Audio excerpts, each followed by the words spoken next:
He te wikinga hā kina I aia nei, he pakanga nui kei te haere ake ki wainga nui I te kapa Mystics me te kapa Magic a te rā tapu e tū mai nei.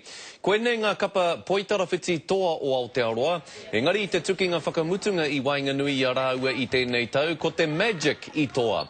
Hei tā Nolene Taurua, kai aku I te kapa Magic, ko te whainga nui a rātau e noho tonu ai rātau ki te taumata o te whakataitai, he pupuri I te pōro. When it's come down to count at certain times against the pulse and also tactics, that's the thing that's pulled us through is that possession of the ball and our timing just sort of clicks. So, you know, we're just going to keep going with what we're going and then maybe review in a couple of weeks as to whether we want to change up. Futupōro riki aia nei a hakoa te whakapai a etahi e kore rawa te kapa tamatoa e whakaihuwaka ki te kapa Parramatta Eels hei te poa pōpō. Ka are te kai ako I ngā Eels I te kiri ora noa nei.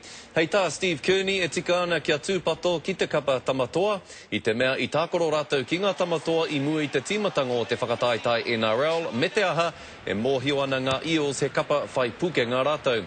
Koe nei te tākoro tuatahi a Kearney hei kai ako matua I te whakataitai NRL, a hei tāna he nau nui kei te toko ake.